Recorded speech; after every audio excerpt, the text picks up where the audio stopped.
Good morning, good afternoon, good evening, wherever and however you may be listening. This is the Closed Screening Podcast. Tonight, as always, we have myself, Nicholas Schuff, and joining me, Zach Chasteen and Chase Mahan. And tonight, we're recording, it is January 19th, and we are continuing our It's lead not January up 19th. to the Oscars by discussing everything everywhere all at once. It is February 19th, and we are discussing everything everywhere all at once. Thanks for the correction. Before we get into it, though, boys, what you watching? Zach, you got it. Chase, did you have time to watch anything while you were off at Vacation Land? Okay. Yeah, I got back from the Virgin Islands. On the flight over, I watched Everything Everywhere All at Once for the first time. It was great. Obviously, we're gonna talk about that later.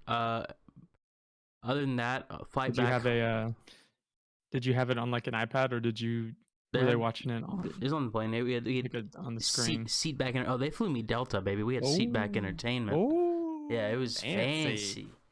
Watch that, and then sitting in the Virgin Islands, it was just work, and then sit at a hotel. I mainly just watched TikToks and YouTube at the hotel. I didn't really watch any films. They had like 6 channels on cable, so wasn't much to choose from there. Flight back, I watched some anime, and then I watched about 10 minutes of the Marcel the Shell with Shoes On movie, because the flight back was not as good of a selection. And after 10 minutes of the Marcel the Shell with Shoes On, I felt like I was just rewatching the YouTube videos over again, where like it's very cute, but like it got old really fast. Maybe the film kind of finds its footing and it gets better as it goes on, but I couldn't stick with it. So other than that, I've just been watching Breaking That's Bad. disappointing. Yeah, it was not great, but yeah. Other than that, I was watching. Isn't it up for best documentary? I mean, best animated film. Maybe it might be good. I just couldn't stick with it. I think it is. I thought we talked about it. Yeah. Other than that, just got back home and kept watching Breaking Bad. Nicholas is frozen, unfortunately. And then I sliced my thumb open today, so that was sick. Fucking dope. Join the club. Nicholas sliced the crap out of his hand like a month ago. Oh, Chase, yeah. Yeah, I had to go to the urgent care. It was so bad they couldn't even give me stitches. They had to like Did it glue your shit? my finger back together. Yeah. Yeah. Mine's it not was bad. awful. Also, because you waited my like finger's you still waited, sensitive. like, a full day. Mine's not too bad. I mean, it's like I got to show on this thumb. It is cut from the tip of my finger to like depth-wise, tip of my finger to like the fingernail. It's How did you do it? I was meal prepping for the week, and I had finished like cutting up the broccoli that I was making.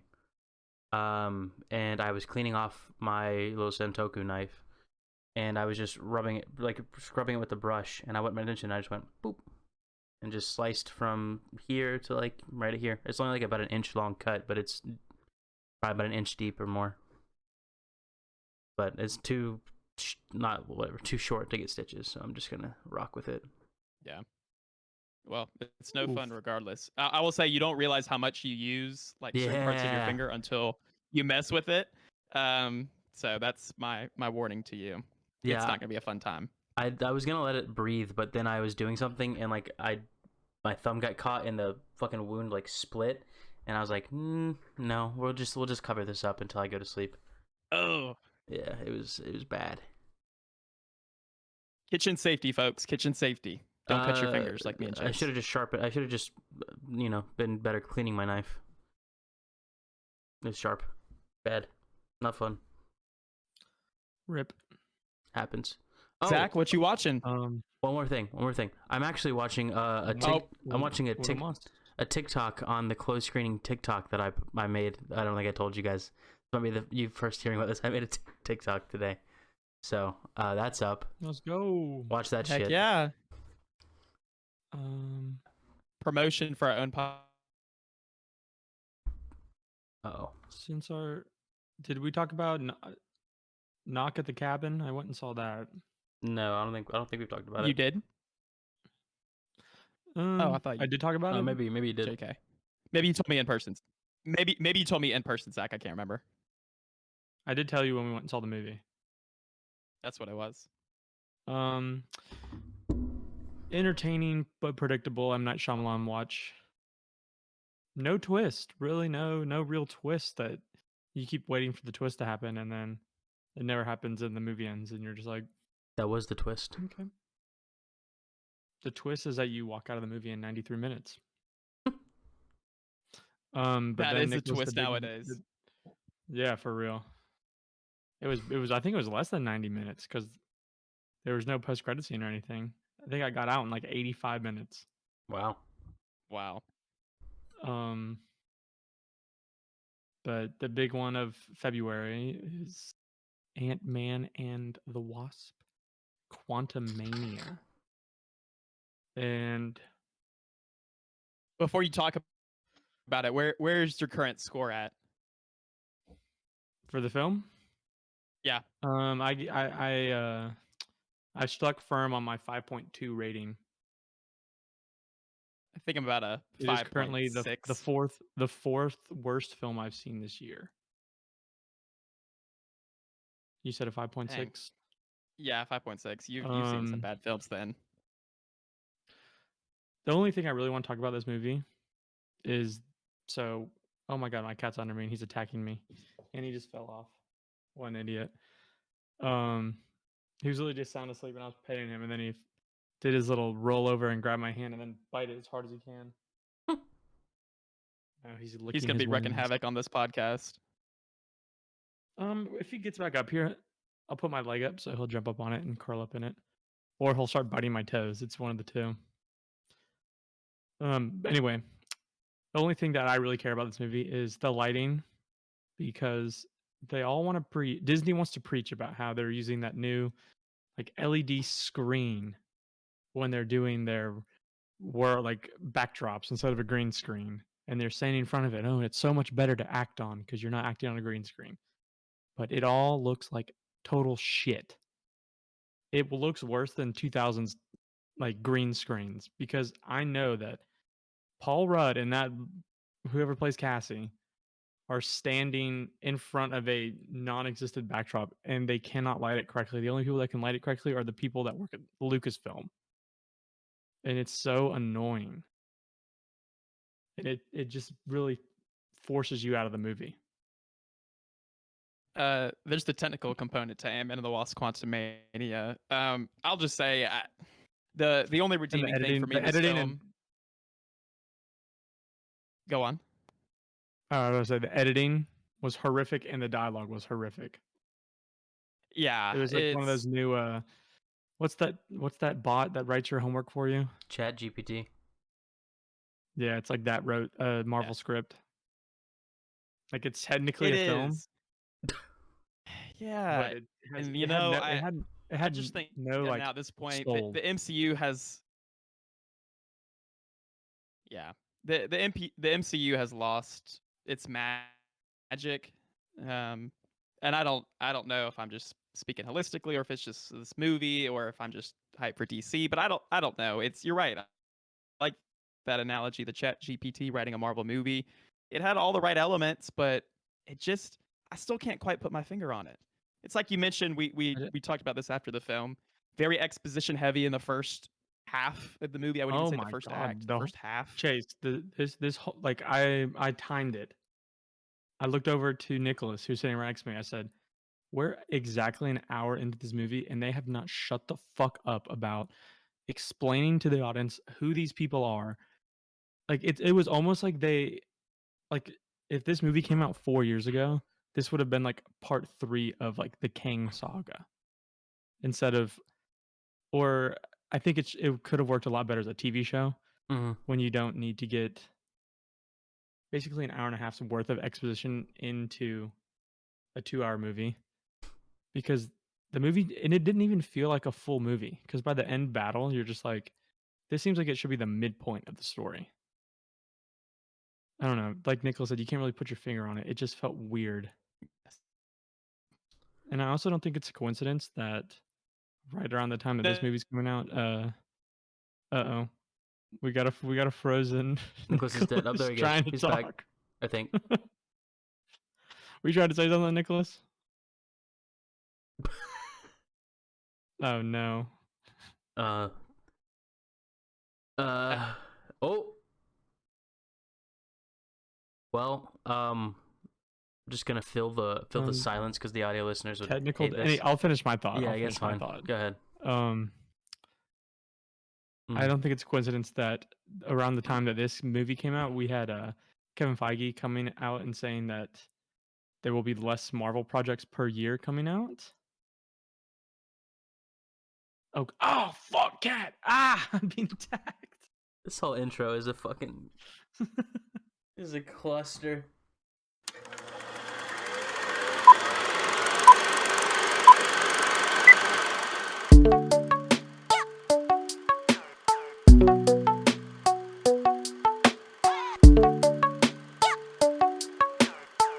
Hi guys, I'm in different clothes because this is the day after we recorded, and after watching through the raw footage of this episode, I cut out about 5 minutes of us just talking through some technical difficulties. So I didn't want to cut out too much. So the clip you're about to see, or I guess the content right after this, after I get off your screen, is going to be a little awkward and it might not make as much sense. Because Nicholas was screwing up, and then I cut out until he joined back. And then initially I was going to cut later in this edit, but it just didn't feel right, so I'm cutting it here. Audio listeners, this is separate, sorry. Anyway, back to the main episode. I only took a minute. This was cool, good, bye. Hello, Nicholas. Welcome back to the Closed Screening Podcast. Glad to be back. Glad to have you Okay, back. now you're good. Yeah, now you sound Were great. you talking that whole time? Yeah, I could hear you guys perfectly fine. To me, Oh. like it's like nothing ever happened. I guess just myself. It Yeah. didn't come through. Oh God, he's frozen again. No, he's back. Uh-oh. Do you All think right. it You're would good, work? you're good. Maybe if it happens again, maybe we'll just cut your video feed. That's not fine. sure where we got Ant-Man, but it sounds like we probably should go ahead and get into the main event. Yeah. Before, Alrighty. our computers explode. All right, we'll let's get into it. Ant-Man, a bad movie. Oh. If you're not a Marvel aficionado, just don't worry about seeing it. Jonathan Majors kills it though. I know a lot of people are going to see a lot of the bad already. We probably don't need to harp on it more than it already has been, but he was a standout. Final thoughts. And if you watch Loki, I feel like you can miss this movie. Agreed. All right. Works Anyway, for let's me. move on. All right, now when do you want to? We can cut this out, right? I can cut this out. Do you want to go straight into everything everywhere all at once? Do you want to have like a hard cut? What do you want to do? Because for the intro music. You can put it after I said, all right, let's move on. Okay, and then we'll give a little last word for Ant-Man. Whatever. This will stay in. It's fine. Fuck it. Anyway, everything everywhere all at once. Fun. We're podcasting, baby. Okay. Doing a little clerical This shit. has been a disaster. Yeah, this is This is like we're doing our first one. this is bad. But I go to the fucking Virgin Islands for a week. We And list the everything- rhythm. Everything goes to shit. Anyway, Zach's over here trying to back to the make us movie. do. We're doing Go something on. new. Hey, you gotta adapt to survive in this modern world. Hey, you gotta just do the same shit over and over again to make as much money as you can on YouTube once you find something that works. Damn. Okay. Anyway, Chase, I want your initial reaction because Nicholas and I saw this movie about a year ago. Yeah, it's been almost a think I full can look- year. Okay. I can go up on my letterbox and see the exact day that we saw it. Well, I watched this initially on my flight to the Virgin Islands, and this was my first experience with like a seat back screen, like video screen. I don't think I've ever flown. I haven't flown Delta since I was like 11. So, and even then, I don't think they were like you had to pay for the movies, and my dad wasn't gonna let me pay to watch a movie on a flight to Omaha, Nebraska. So, movie was free. Watched it on the flight to the Virgin Islands. It was a 3.5-hour flight.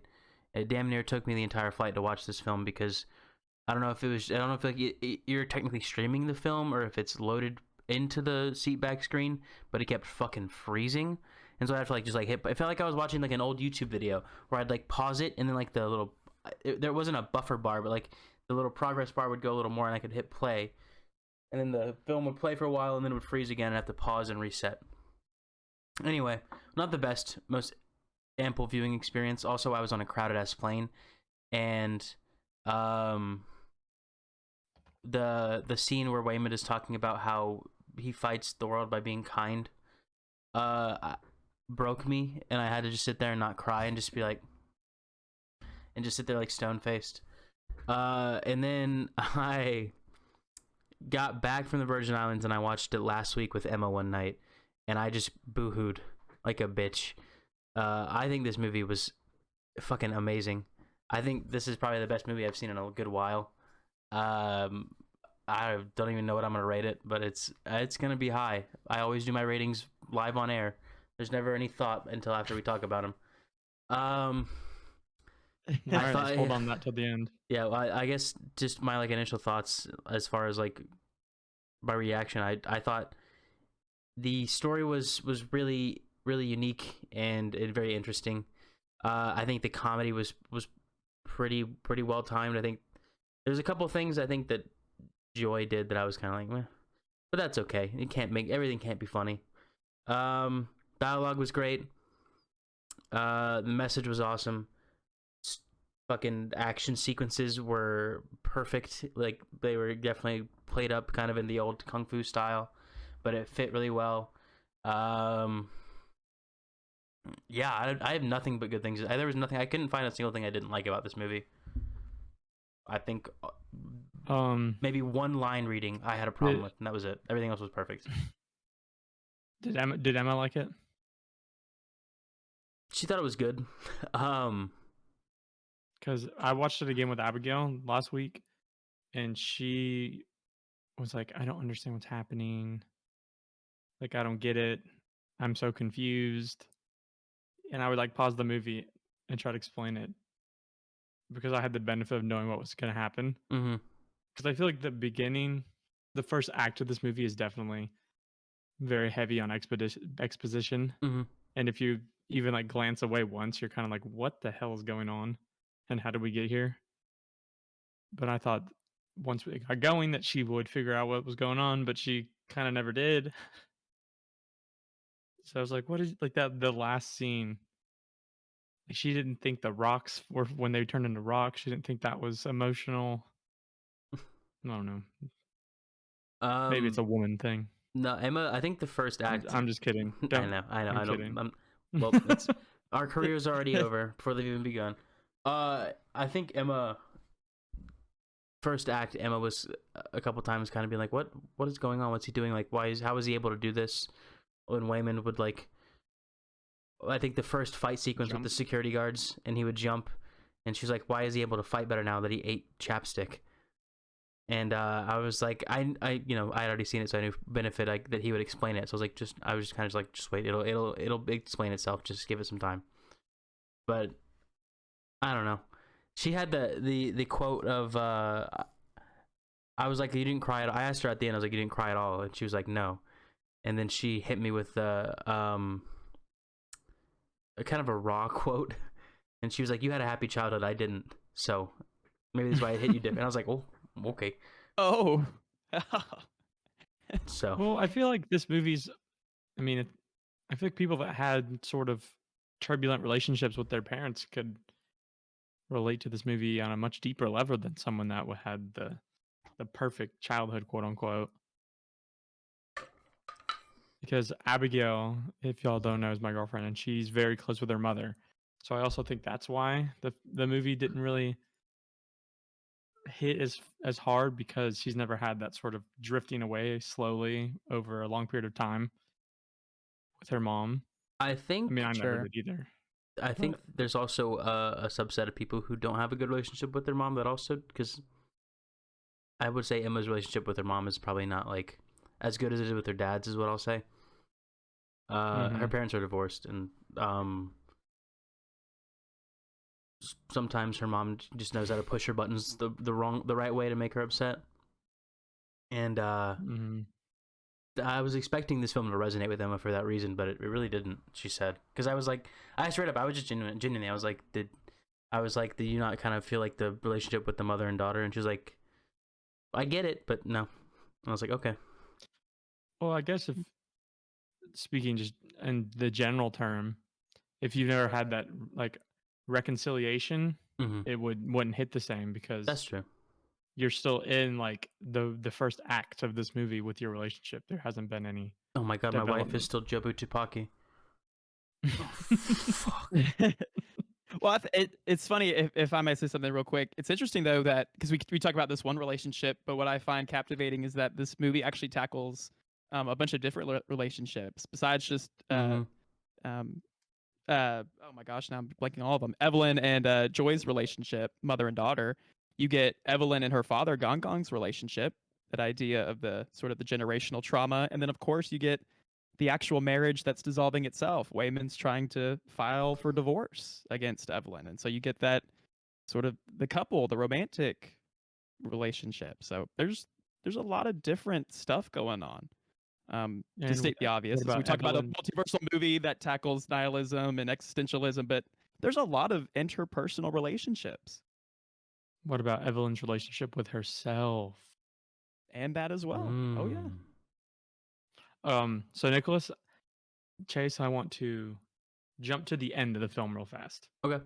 because when we've talked about this film, I maybe in the podcast, I know privately we had a differing of opinions based Sure. on how we interpreted the ending of the film. But first, I feel who would like to give a little plot synopsis, maybe 30 seconds if you can. I'm not, Oh boy. after my plot synopsis of Banshees, I'm All gonna right. take like a All right, here we go. semi-formal I'll try it. retirement. Evelyn, a Chinese immigrant, is I guess finds out that she is. Hold on, I'm starting over. You want me to do it? No, I got this.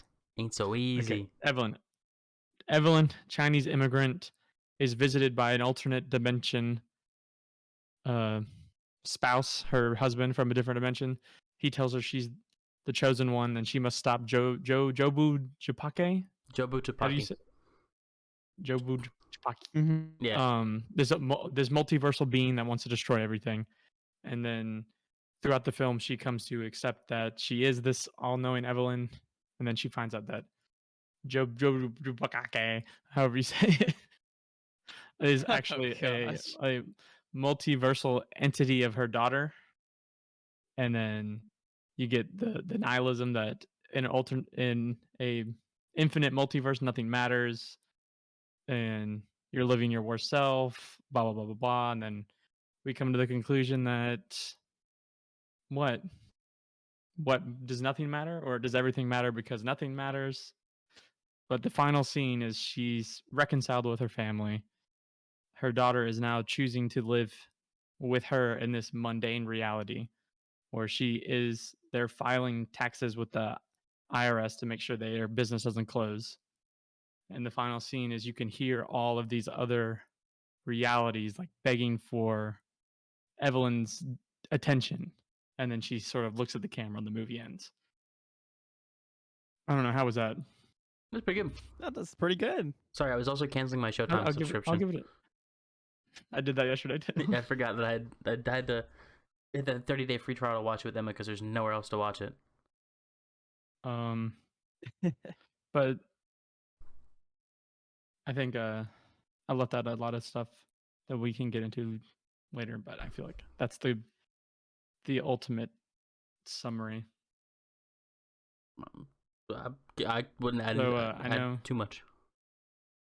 For the first time I watched it, I think I left the theater thinking that the way Evelyn looks at the camera after sort of the music swells and she can hear all these different universes wanting her to, like, I guess, jump her consciousness into them.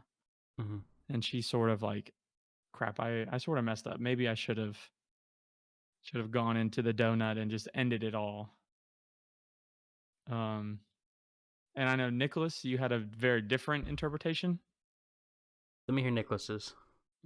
Yeah, so Okay. I mean, I Okay, hold I on, took hold it on. very much. This was my interpretation when I saw it last year. I have Okay. since changed Ah, tunes. Okay. I had a very, I, I, I just took it at very surface level, like going back to near the ending of the movie, um, when all seems lost.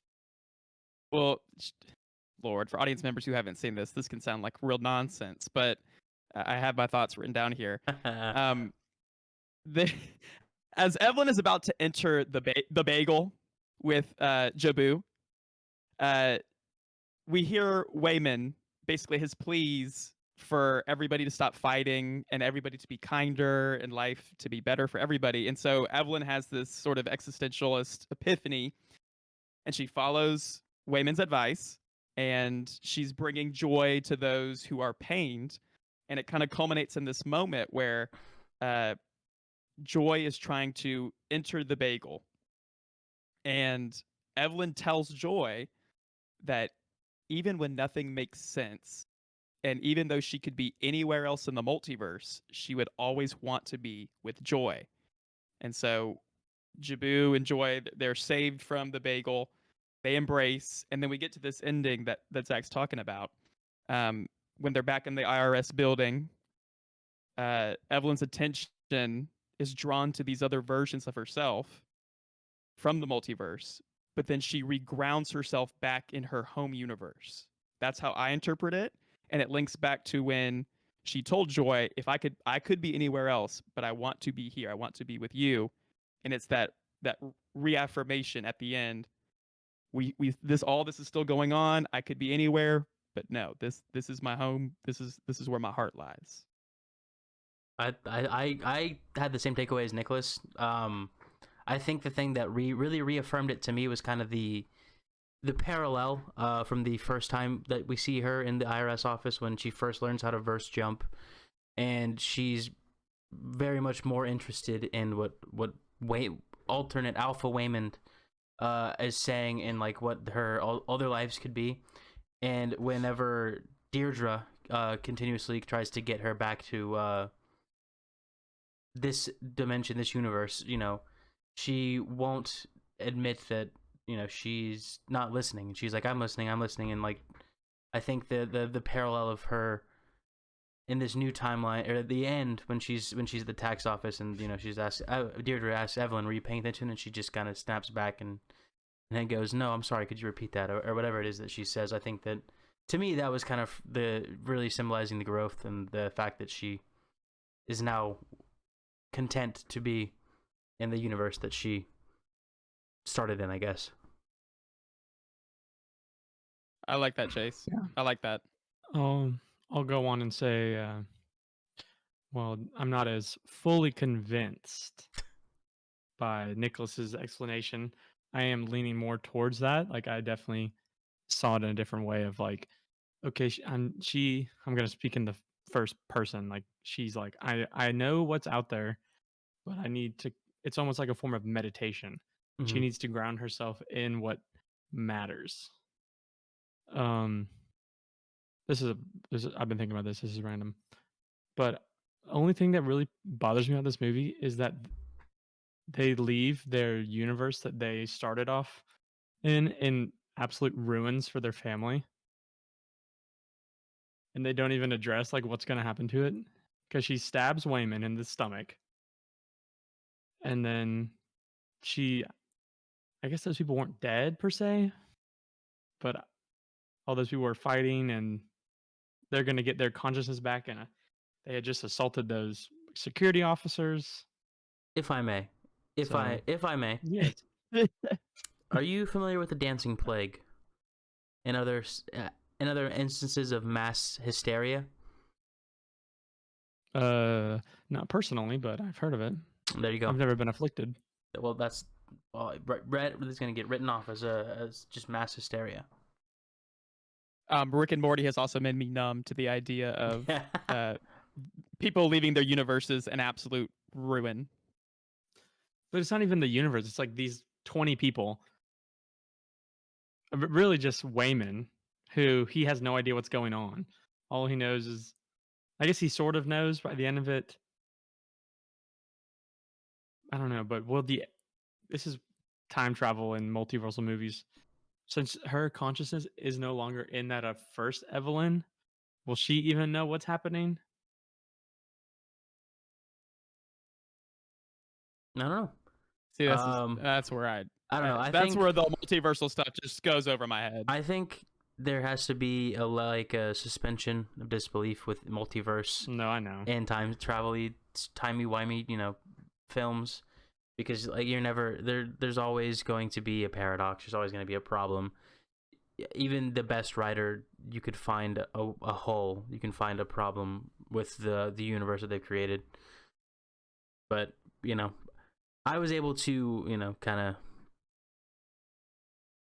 not worry about it, I guess. When I thought, because that kind of popped into my head after the first time I watched it, and then I started huffing methane at a landfill for 4 days straight, so I kind of forgot about it. And also in the one that they end up like residing their consciousness in, Evelyn did bash that window with the baseball bat and maybe lost some customers. Nah, you're right. Yeah. She can just go to Probably not. she can just real quickly check a consciousness that from a universe that branches off of that and see how they got better, and then do that. Also, I forgot what I was going to say. Never mind. If I could speak broadly about this movie, one of the things we talked about in Banshees of Inisherin, I thought what made it such an effective movie was that it was a very personal story that was able to integrate humor very well. Mm-hmm. I thought this film did that, but at the macro level. Obviously, you certainly could call it a personal movie, but the backdrop stakes are nothing but. But the inclusion of humor at the right times, like I didn't realize until the second viewing how perfect Michelle Yeoh's comedic timing is, like in all her moments that she needs to be. Something about this idea, and I know we kind of like roll our eyes at it now because Marvel movies have kind of ruined the idea of like action movie with high stakes. Like I don't know whatever you want to call that genre, Mm-hmm. but between Banshees of Inisherin and Everything Everywhere All at Once, the inclusion of humor has really elevated these films in ways that I don't think we've seen historically in a lot of these Best Picture nominations that have been very artsy fartsy or even serious films. I think I don't know. Am I crazy? Mm-hmm. No, I think you're spot on, but I think the reason for it is, like you kind of mentioned with Michelle Yeoh, but more in a broad sense. I think the comedic timing in these films was pretty intentional.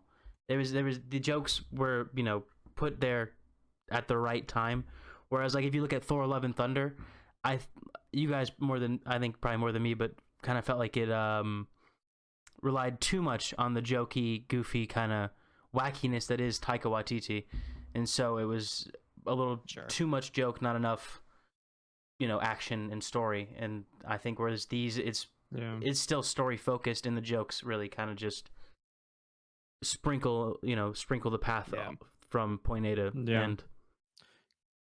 Because in Thor, I feel like the movie was almost like we're gonna build this movie around jokes. Mm-hmm.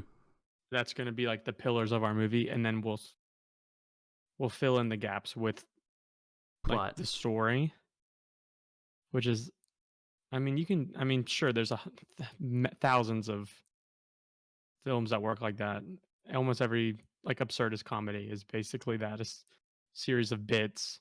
Yeah, every comedy film in like from the mid 2000s, early 2010s is just jokes. I don't think with a that's story. what people want from the MCU. Is just a series of Thor doing stand-up bits in between fighting things. But like this pretty serious film with comedies, like comedy fills in. Mm-hmm. It's not the foundation. Right. And like one of the scenes that's a standout to me is when Joy and or I guess at that point she's Jabu, but Joy and Evelyn, they're turned into rocks.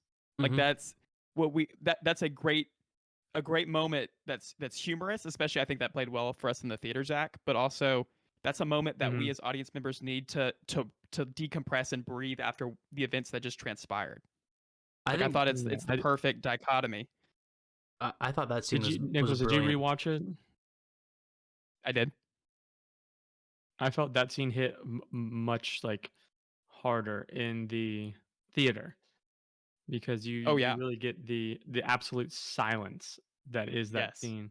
Because like when I was watching in Yes. my house, I had the ambient noise of my air purifier right next to me. I had my cat like scratching, the AC blowing, and then you're reminded that you're in your couch, not on an alien planet. No, on the Earth where life wasn't fit Hmm.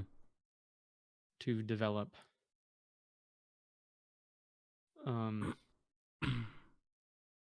so with Joy, I think I found it interesting that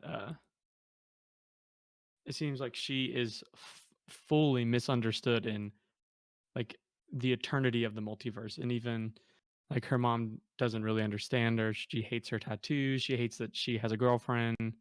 She doesn't say she hates it. She said she hated it, but she's coming around. And even when she creates the donut, everyone assumes that she is wanting to destroy the world, destroy Hmm. the multiverse, when all she's trying to do is basically kill herself and this torture that she lives every waking second. And it developed into, I want to share the pain with the woman that caused this on me. And but even people are misunderstanding those intentions and making it a lot, I don't know, they're turning her like motivations into their own. Like nothing can be just hers, Yeah. if that makes sense. It does. No, I get you. Yeah. I think a lot of the.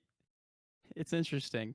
When we originally saw this film, Zach, I had no idea what this was beyond it from the very start. It was very critically acclaimed.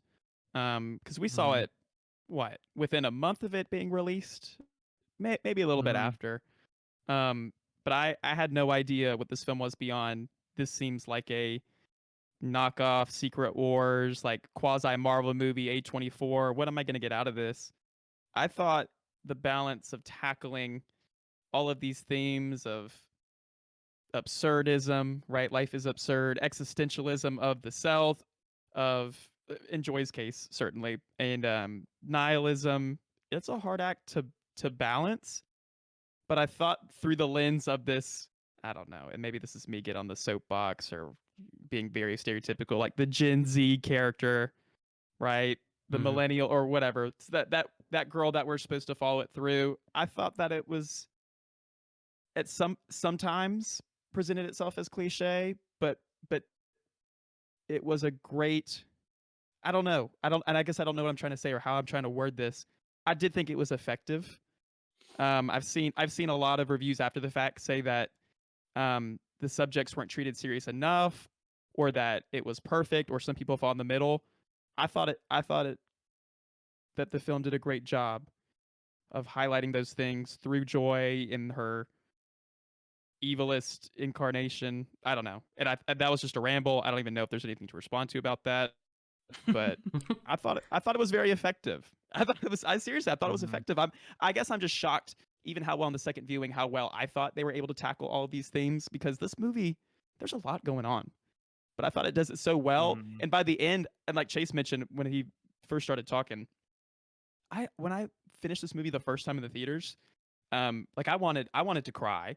And the second time, like it was the same thing. Like I felt like I left in such a better mood and felt so good about the world, which was awesome.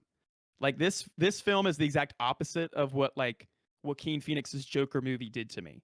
Like this is the movie that I wanted, and it's sharp contrast to that movie. Like in a world where we get so many of those types of movies, this was extremely refreshing and I think Mm-hmm. important. I'm trying to. Yeah, I think Good.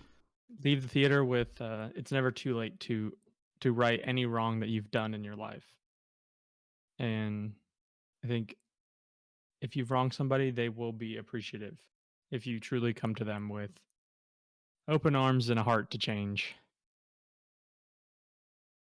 But since this is an Oscars preview, basically, um, I'm gonna do a little wraparound, as they say on TikTok now, Wrap and let's around. look at the 11 nominations that it has. Um, I'll just list them off, and then we can go into them a little more. Best original screenplay, best achievement in music, written for motion picture, best achievement in music, original score, original song, best picture, best achievement in directing, best performance by leading actress with Michelle Yeoh, supporting actress Stephanie Sue, supporting actress Jamie Lee Curtis, best actor Ki Hoi Kwan, costume design, and best film editing. And today, as we're speaking, it won best editing at the BAFTAs. That's all it won when it was up for best film, best director, leading actress, supporting actress, actor, best cast, best original score, best visual effects, and best screenplay. But it just won best editing. I think it will win editing at the Oscars for sure. Oh, no I doubt. don't know about any other stuff. Well, Maybe BAFTA has maybe BAFTA knows that it's gonna sweep the Oscars, so they well, want to share the love. I was about to say the BAFTAs is just like the British Oscars, and of course, Banshees of Inisherin, I think, won most everything there, which fucking British people Solid movie. claim Northern Ireland or whatever. It's stupid. Fuck them. But Movie fucking sucked. The Irish. Go back to your island and eat your potatoes. And All Quiet on the Western Front. Leave the filmmaking for the Americans. The British Film Awards gave the awards to the European films. Fucking who would have guessed? But the true only one that matters, the American Film Awards, the Oscars, the Academy Awards, I think will be a little more generous to this film, as they should be. I haven't seen All Quiet on the Western Front, but I think this was way better than Banshees of... Not way better, maybe that's being too hyperbolic, but I liked this film more than Banshees of Inisherin, and I think this is a better, maybe not much better, but it is a better film than Banshees of Inisherin. Yes. Holistically. On second rewatch, I agree. I think it'll win best original screenplay. I'm not sure about. They started working on this movie in 2010. Yeah, I think I read that back in a year ago. That is crazy. Let me see. I don't know about the score or the songs. It's definitely I think one of the top 3 front runners for best picture. I would agree. Yes. I'm not going to confidently say I wouldn't be surprised if it won. I wouldn't be surprised if it didn't win. I would like for it to win. Personally. I mean, how many women are nominated for best actress in a supporting role? 6. 2 of them are in this movie, so statistically speaking, one of them will win. I think we already talked about this. I don't know if Jamie Lee Curtis was in the movie enough. She was a good in the movie. Yeah. And her conversation with I mean, I think if it's between with her Evelyn in front of the laundromat was a pretty well acted piece. I think if it's between her and Stephanie Sue, I would give it to Stephanie Sue, 10 times out of 10. Yeah. Who knows? That's the thing. We can only speculate. Nope. I think if they put me on the voters, if they gave me a vote, I think it'd be like any scene in the Beverly Hillbillies where I pull up and everybody is taken aback by my lack of grace. So Chase, let me hear your rating. Okay. So. Do we have anything else we really want to talk about? Yeah. Is there anything else? Nicholas, do you have any more points? Just getting back to Oscars for a second. I find this interesting because I was reminded of this, where I think the voters for the Oscars, whoever, I don't remember how they're chosen or how that process works, but I do know one thing. I don't think these voters go watch these movies in the theater. They may on their personal time, but I think they are sent these files digitally where they watch them at home. And I think that's interesting for the reasons you mentioned earlier, Zach. where this is a film I think that works best seeing it in a Well, movie yeah, theater on the big screen. that's So like I'm curious, that's like like what like the watching. other. Sorry. No, it's fine. I'm just like the other films that are on this list that we would think might win it, like a Banshees of Inisherin. I don't think certainly I would say that all of these films would work best in the actual movie theater setting. However, I think like if you're a voter and you're watching these movies and you're between Everything Everywhere All at Once and like a Banshees of Inisherin at home, I think the effect is lessened on Banshees of Inisherin, but it's exponentially amplified for Everything Everywhere All at Once, and then not in a Hmm. good way. I don't know. That's just a rambling thought near the Yeah. end. So I'm curious. I'm curious how Well, that will play out. I think that you could watch Banshees on your iPhone, Mm-hmm. and it wouldn't lessen it as much if you watched Avatar on your iPhone. The experience Right. would be honestly probably 100% different, and maybe not even the same movie. Yeah. And I think everything, everywhere, all at once is a bit in the middle. You're Yeah, definitely I losing a would. lot if you're sitting watching on your laptop or on. Doesn't matter how big your TV is, unless you have Maybe your own maybe I can I streaming can room. I can uh, provide some kind of context, some insight, because I never saw this. I didn't see this film in the theaters. My first viewing was on a screen about as big as my fucking head, sitting from here to there. Yeah. Um, Hey, there's something about plane watching I'm not kidding. The that's that can amplify the worst movie into a all-time great.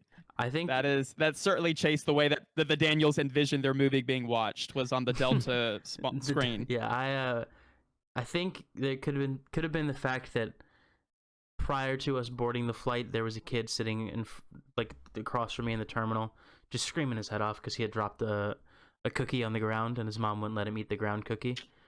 And so I get Oh, in there, I get on come on, mom. I get on my soundproof headphones and I sit there and I watch my little film, and it was a blissful silence, and I I definitely think I enjoyed it more watching it at home on my big TV, personally. Mhm.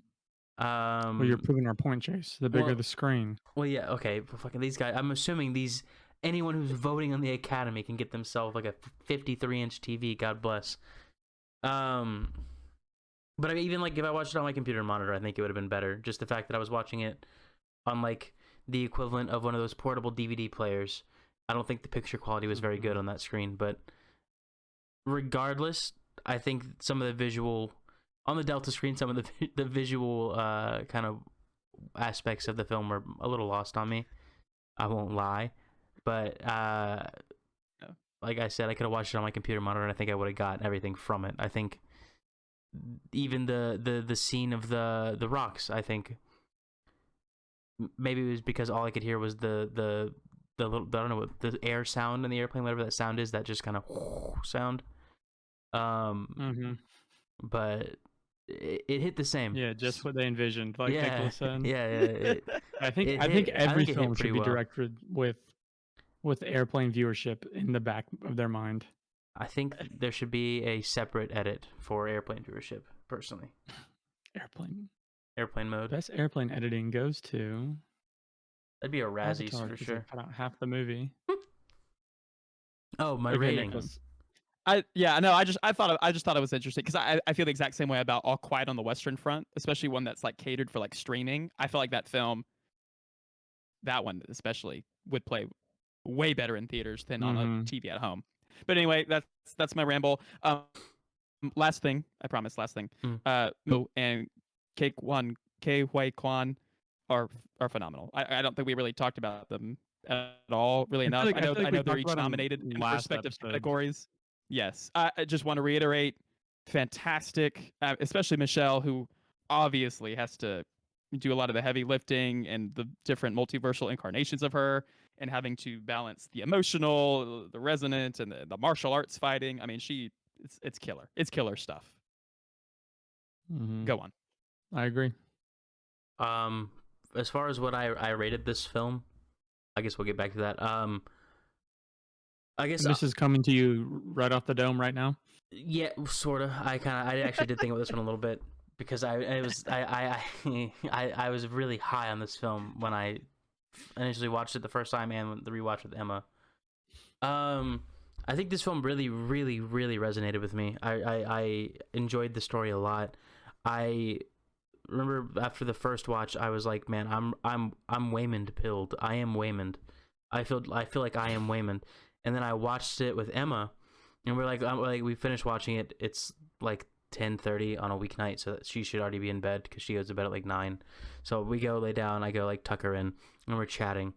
And I was like, talking about how the scene where Waymond and Evelyn, where in the universe where Evelyn is a famous martial arts movie star, are chatting in the alleyway, and Waymond goes on his monologue through kind of a couple different universes where Nicholas gets it, where he's talking about how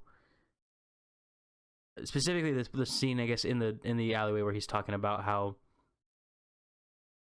her dad thought that he was too soft and too sweet, and that the world would just chew him up and spit him out. But that the reason that he's so soft and so sweet is because that's how he fights. That's the way that he fights instead of being kind of, hardened and too serious.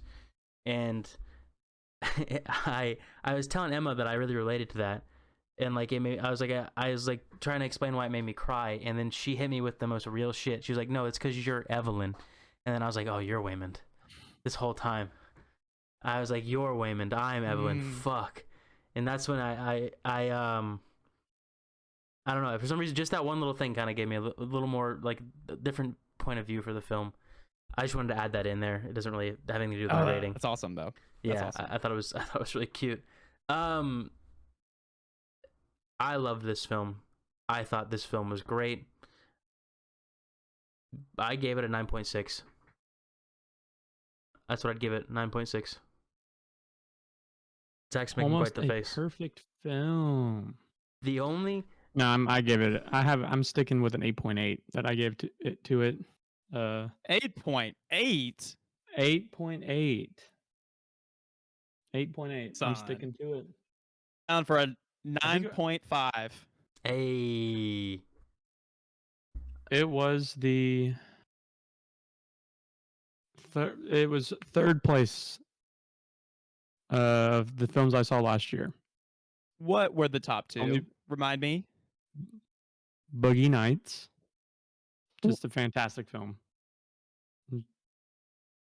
Have you seen it? Don't Nope. me if you haven't seen the movie. Oh, I didn't hope. I just No. shrugged. I haven't seen it. Yeah. And then I gave Blade Runner 2049 a 9.3. I haven't seen it, so I also can't. Good.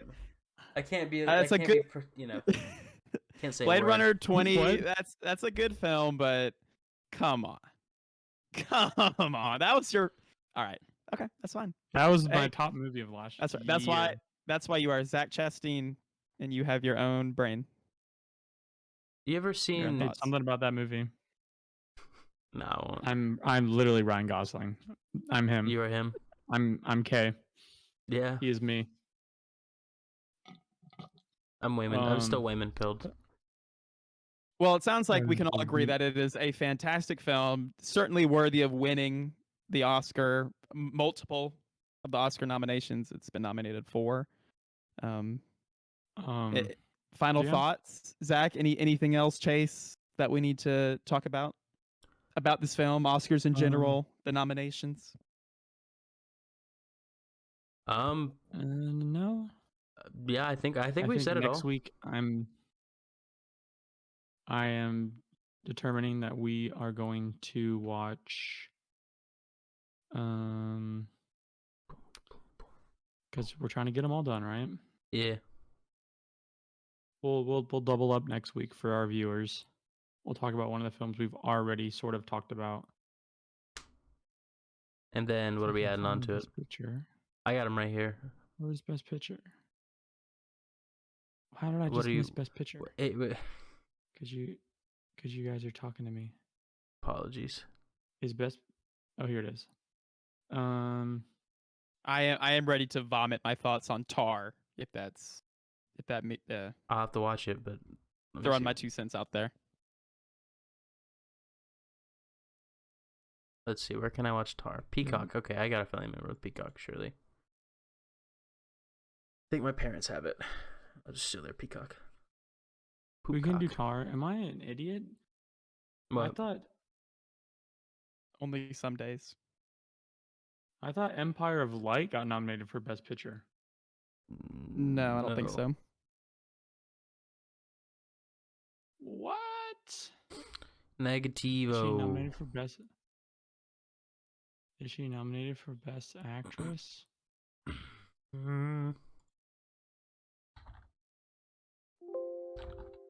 Nope, but it's only cinematography.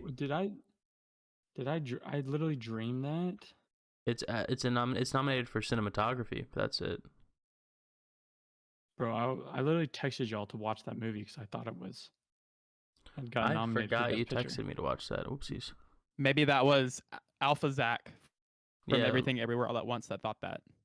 Okay, well we'll do Tar. Tar, and nothing against our film analysis expertise, but I think that there's going to be a lot of that film that's because it's purely about music that we're not going to be able to put our 2 cents in a like informed manner. So let's double up and talk about Avatar 2. Just Sounds good I'm to me. ready. maybe just a rehash on what we think of its chances. Bring it on. Sounds good to me. This episode was an absolute clusterfuck.